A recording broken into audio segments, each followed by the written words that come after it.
Gracias, Padre. Hola a todos, qué gusto imaginar, por lo menos estamos frente uno al otro.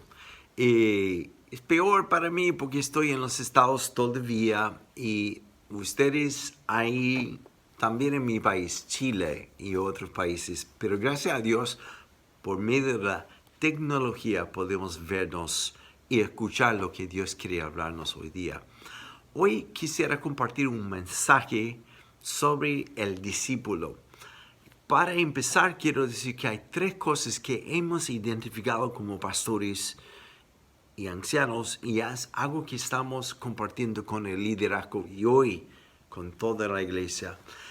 Tres cosas que nos identifican como un llamado de Dios para la Viña de Dracones. Una es que sea una iglesia en base de la presencia de Dios. Aunque sean 2 o 3 personas que se juntan, la meta de todo es que podemos tener el encuentro con la presencia de Dios. El ministerio de niños, de adoración, de grupo de conexión, en lo que sea, lo que fuera, bases. La base siempre será el buscar, experimentar la presencia de Dios. La segunda cosa es una iglesia que discipula.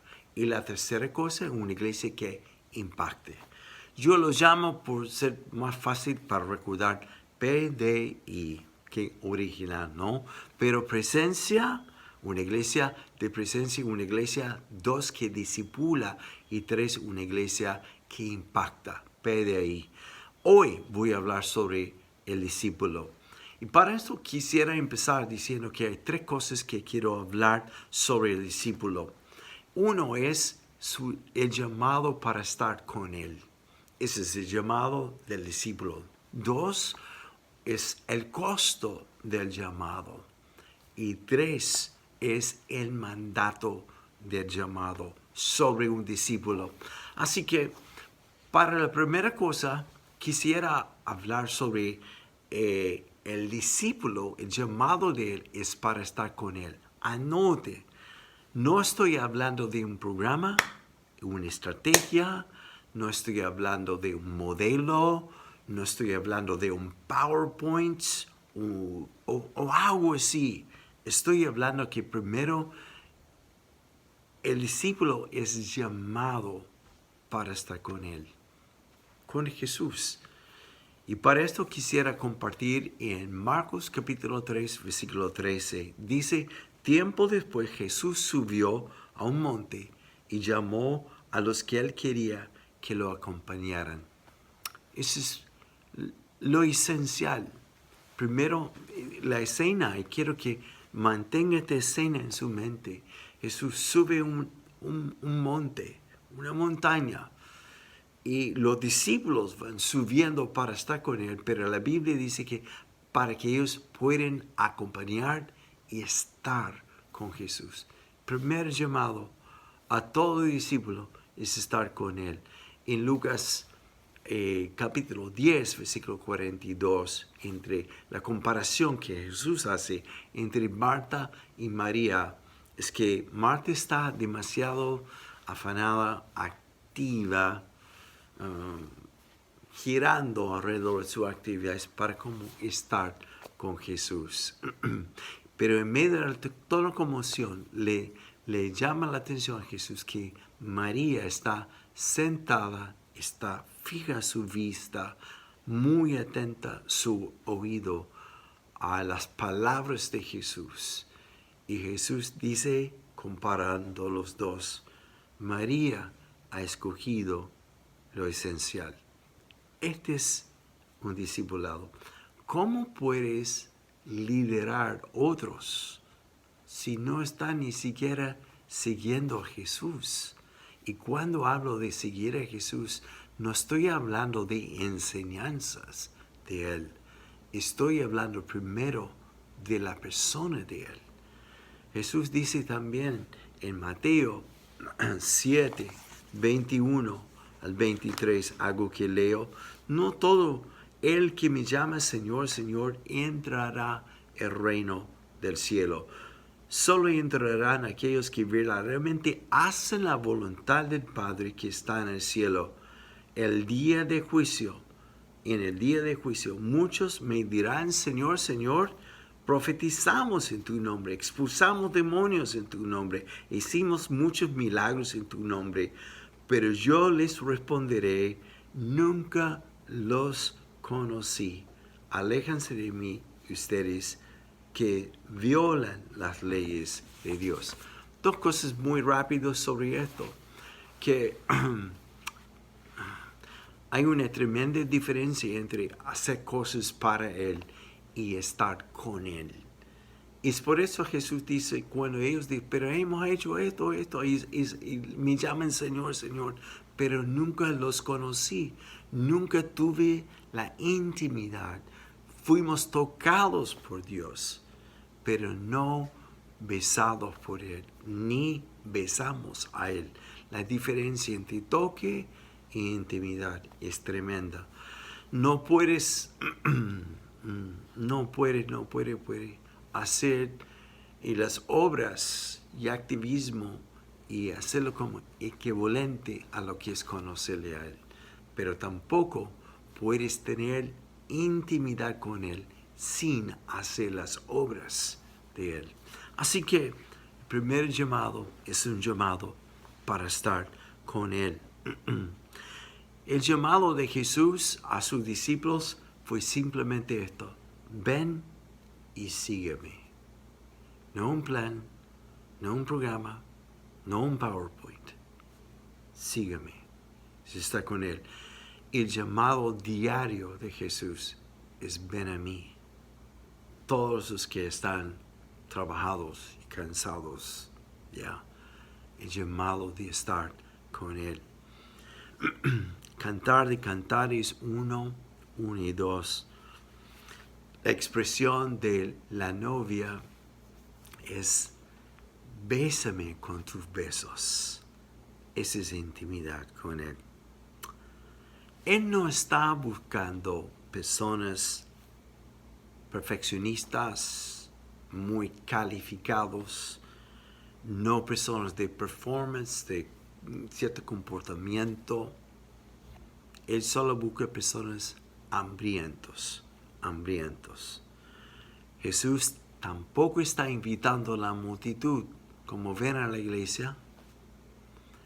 Él te está invitando a ti y a mí para estar con Él. Es un llamado de discípulo, es un llamado a una relación con Él. Esto vemos en Mateo 17, famosa historia de Jesús en el monte de transfiguración. Es un llamado para estar con Él, para contemplarle a Él, ver su rostro. Hoy día a veces hay tanta énfasis sobre comportamiento que dejamos al lado lo que es contemplar. Y es totalmente al revés, es contemplar. Y de ahí fluye el fruto de comportamiento. Quiero decir esto para terminar este punto. También es como este llamado al monte es como Moisés, cuando él subió al monte y vio la gloria de Dios. La cultura hoy día es tan extraño y tan repulsivo. Es que la mayoría de los cristianos quieren sacar una foto con Moisés, quieren estudiar lo que él escribió, se contentan con escuchar la historia, quieren ir a una conferencia con él, un montón de cosas. Pero el monte sigue abierto a todos. Pero nos conformamos con ir a la conferencia, sacar una foto con tal y tal, como comprar su libro, leer y saber lo más que podemos que fluye de Él hacia nosotros. Pero la invitación a todos, incluyendo a Moisés, es subir. La invitación de Jesús para ser un discípulo no es estudiar un material sobre esto, sino primero es estar con Él. El material viene después, pero es muy fácil tener todo el material y perder de vista la meta de este material, que es un encuentro con Él, es subir el monte para estar con Él. Que el segundo llamado que encontramos es un llamado que tiene un costo. Me hago esta pregunta: ¿cómo pueden los discípulos aquí en la Biblia de repente dejarlo todo? Dejar sus barcos, dejar su oficina como Mateo y muchas otras cosas. ¿Cómo podría esto haber pasado? ¿Qué es lo que le motivó a hacer esto? Porque es una cosa, bueno, sí, ser discípulos tiene un costo, tenemos que dejar esto, tenemos que rendirnos a Él. Y conocemos todos los discursos, pero ¿qué te podía motivar a ti y a mí al tal grado que estemos dispuestos a buscarlo todo, si lo pide? Nunca voy a olvidar cuando recién me convertí. Me junté con 9 universitarios más. Ninguno conocimos casi nada al Señor. Pero hubo un momento de invasión del Espíritu Santo en nuestro pequeño grupo. Ni siquiera sabíamos qué estaba pasando porque nunca lo habíamos visto, nunca habíamos estudiado de esto.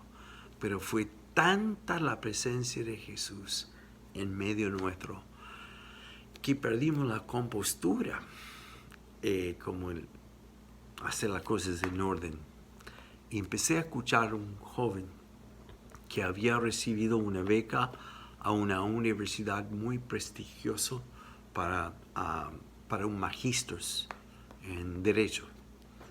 Y yo me acuerdo, en ese momento de invasión, lo que me impactó fue verle sacar de sobre con la carta y felicitándole por la beca, etc.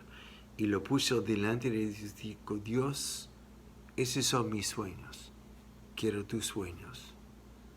Si esto no es lo que tú quieres para mí, amén. Quedé como, ¿cómo es posible? Nunca había escuchado a alguien orar así. Luego otro joven que estaba en una relación de pololeo se irrumpió en llanto y dijo: Señor, yo sé que lo que estoy haciendo, estoy viviendo en pecado, esta relación no te agrada y hoy día lo someto a ti, yo lo corto en obediencia a ti. Punto. No como, bueno, Señor, tú sabes, nada. Y tal como entrega de todo o nada me impactó, me marcó, y de hecho ese momento marcó gran parte del resto de mi vida. Fue ahí cuando dije: Señor, ni siquiera sé hablar a una persona, pero si tú quieres llamarme a predicar o misiones o lo que sea, heme aquí. ¿Ok? Así que es una invitación a una relación, pero una invitación que tiene un costo. ¿Qué es lo que provocó a los discípulos a hacer una decisión así? Yo creo que hay dos cosas. Uno, creo que vieron el rostro de Jesús. Y voy a hablar de esto en un momento más. Pero también creo que vieron el corazón de Él. Ya recién pasamos Semana Santa. ¿Algo de esto te impactó a ti o no? ¿Tuviste tiempo para no solo escuchar los mensajes que fueron buenísimos, las enseñanzas que presentamos en Semana Santa? Pero has masticado esto, has podido meditar en esto. Anteayer anduvimos corto de tiempo para almuerzo, así que propuse a Gloria: vamos a la ciudad y compramos comida Thai. No sé si a alguien le gusta esto o no, es que es una de mis comidas favoritas hoy en día. un poco picante, pero es impresionante. Me acuerdo que lo llevamos a la casa y como... ¡ah! Y de repente, no sé, me distraje viendo WhatsApp, me distraje en otras cosas, leyendo algunas cosas. Gloria también está en otra cosa, estamos sentados juntos y de repente me di cuenta que había comido la mitad de lo que era mi porción y ni siquiera me acordé que lo había comido. Es como, y de repente ya decidí, no puede ser. Así que puse todo al lado y ahí me concentré en saborear. A veces estamos tan distraídos que no saboreamos lo que Dios pone delante de nosotros. Semana Santa, una cosa que me marcó fue cuando Jesús dijo en el huerto de Getsemaní: Padre, sé que tú tienes el poder para cambiar todas las circunstancias y tú puedes sacarme de esto. Quita la copa de mí. Porque la Biblia dice que estaba angustiado en su alma, estaba transpirando sangre. Y dice como hijo, papá, por favor, no más. Sé que tú tienes el poder para sacarme de esto. ¿Y cuál padre que viendo a su hijo sufrir en enfermedad? Yo me acuerdo cuando perdimos nuestro tercer hijo, como algunos días antes, me mandaron a la oficina del hospital de contabilidad para presentarme más o menos la cuenta, que era millones de pesos. Y me preguntaron, ¿cómo vas a pagar esto? ¿Con qué? ¿Tienes seguro? Y yo dije, no tengo idea, pero tampoco en este momento me importaba. Lo que me importaba era la vida de mi hijo. ¿Cuál padre, viendo su hijo sufrir, no estaría como dispuesto? Sin embargo, Jesús dice, más no lo que yo quiero, sino lo que tú quieres, Padre. Así que vemos que Dios, viendo a su hijo sufrir, en Isaías dijo que permitió que su hijo fuera aplastado, emulado. ¿Por qué? Por ti, por mí, tomando nuestra injusticia a cambio de sernos justos, tomando nuestros pecados para que podamos ahora ser hijos. Algunas personas como yo, muchos años atrás, y de vez en cuando pienso en esto, como hoy que sería lindo ver el pilar de fuego en el desierto, en Moisés sería tan lindo a ver el fuego caer del monte, o sea, sobre el monte de Carmelo, cuando Elías oró, quedó la crema y mató. ¿Quién no quisiera ver esto? Pero olvidamos que hasta ellos anhelaron de ver lo que nosotros tenemos que ellos nunca tuvieron. Lo que nosotros tenemos es acceso a la presencia de Dios. No solo ver sus obras, sino acceso. Y yo creo que hay una parábola que describe muy bien el costo, que está en Mateo 13, 45, que habla de un comerciante de perlas que al descubrir una tremenda perla, aún sea alguien que toda su vida conoció una perla de valor, estudiaba esta era su vida, y al ver descubrir esta gran perla, él vende todo con el fin de comprar la perla. El padre permitió que su hijo sufriera y fuera matado. Un precio que ni podemos comprender por ti. por mí. Y al entender esto, no aquí, sino aquí, me motiva. Bueno, si Dios no queda con nada, se da con todo, no retiene nada, ¿qué me hace pensar que hoy en día me va a retener algo? Y si Él hizo esto, ¿cómo no puedo yo responder de lo mismo? De la misma forma.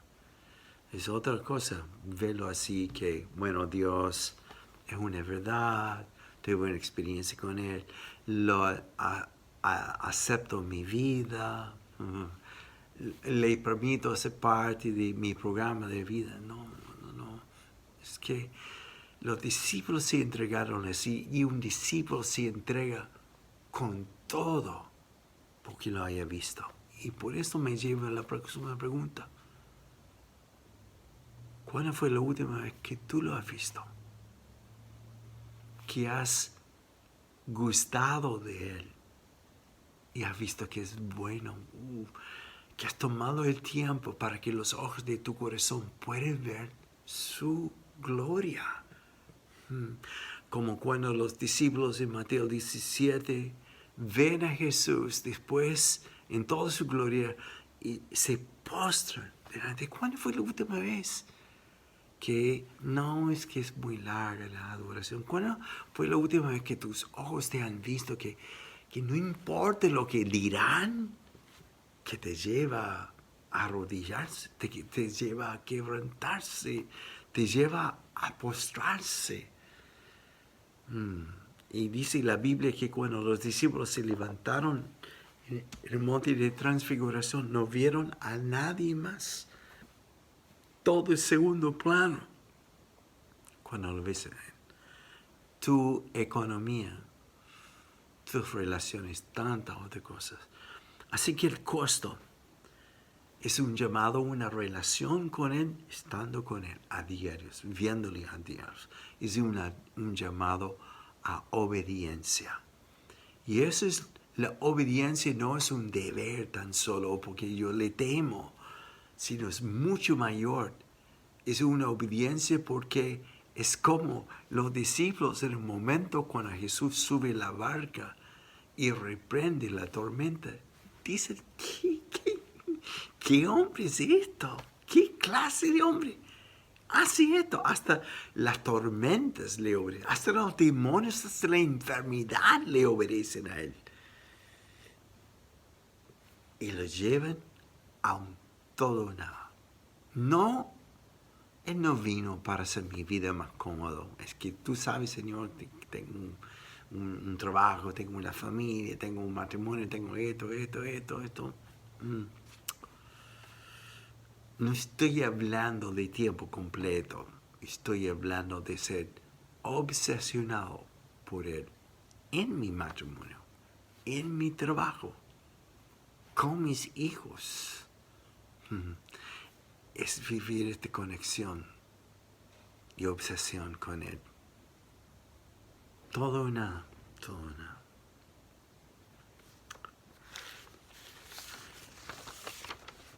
Hablamos de la perla de gran costo.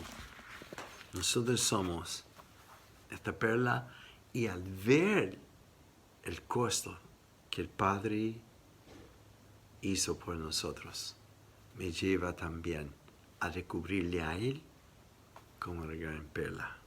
Wow. Ok, termino con decir esto. Él te escoge,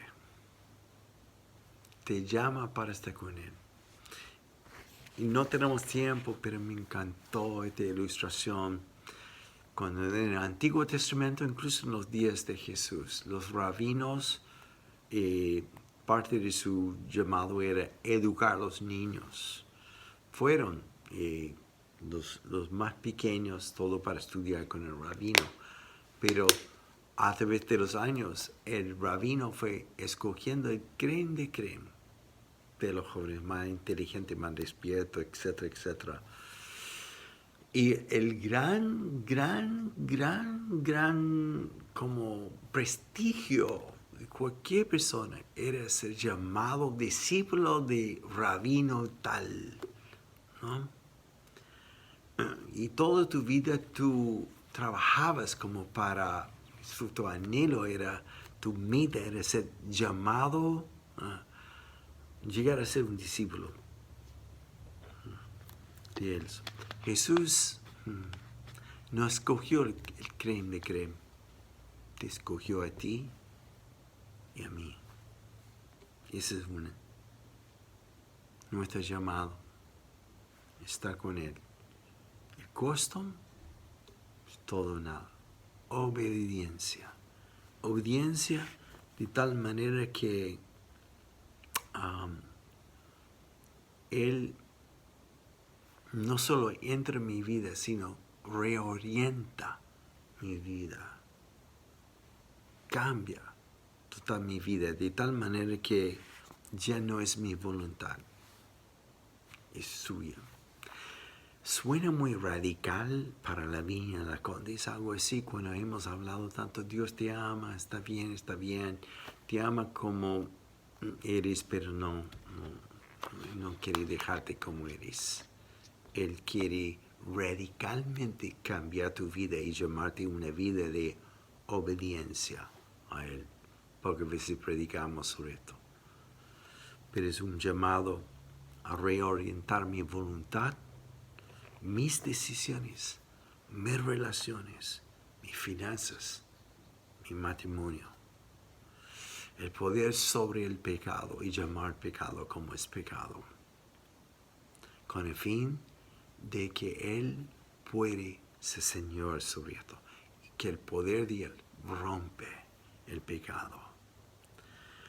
Ok, la respuesta nuestra es un sí. Y someternos a Él. El llamado del discípulo está con Él. El llamado es hacer su voluntad. Y hay un costo en esto. Y finalmente es un llamado a su ministerio. Porque caminando con Él, vieron lo que Él hacía. No lo podían creer. Y a la vez escucharon lo que estoy haciendo. Ustedes también harán, ya mayores. Así que no es un curso de estudiar, alguno memorizar, no, es estar con Él. Es obedecerle a Él. No es hablar del concepto, que lindo, fue muy profundo. Esta palabra en griego me impactó mucho. No.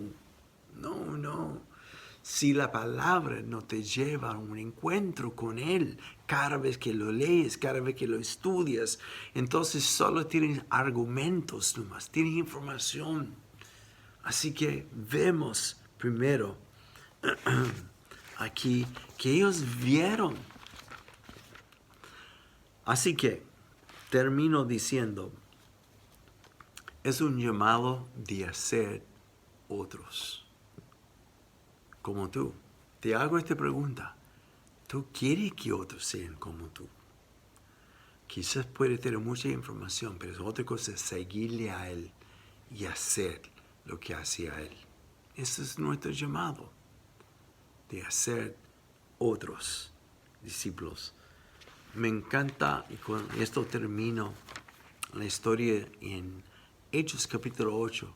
Ananías, que era un discípulo de Jesús, habla de él que era un hombre que estaba orando y de repente Dios dijo, tengo pega para ti, quiero que vaya a Damasco, donde un hombre que se llama Saulo. Saulo era un terrorista que mataba a los cristianos, porque Dios dijo, yo quiero que vayas a orar por él, etc. Entonces tenemos la invitación de Dios y tenemos la discusión también de Ananías. Eso es como para consolarlos. ¿El Señor está en serio? ¿Cómo puede ser? Etcétera. Pero obedece a Dios. Y cuando va, la Biblia dice que él dice, Ananías, a Saulo. El Señor me ha mandado aquí a orar por ti. También abrir tus ojos. Y finalmente, Él oró para que Saulo fuera lleno del Espíritu Santo. Yo me pregunto, ¿cuántos Saulos hay en tu condominio o en la empresa o que vemos todos los días? Y nosotros decimos, pero Señor, no es el tiempo para hablar, Señor, no, es que solo vemos lo exterior. Pero ¿cuántos Pablos hay dentro de un Saulo? Hay muchos. Y nuestro llamado, primero, es estar con Él. Dos, nuestro llamado tiene un costo de obedecer, de tomar riesgos, de someter mi voluntad, mis decisiones, mis relaciones, todo a Él. Y finalmente es regalar lo que me ha dado Dios a otros. No en una clase, no en un curso, sino tal como Él nos llamó, en una forma muy personal. Estar con una persona, invertir tu tiempo, orar, que Dios abre sus ojos para que pueda ver a Jesús y que fuera lleno del Espíritu Santo. Que Dios te bendiga, y este es tu llamado y mi llamado, ser discípulo de Jesús, eventualmente hacer otros. Que Dios te bendiga, otro como discípulo. La bendición viene cuando nosotros empezamos a regalar lo que Dios nos ha dado. Chao, nos vemos muy pronto.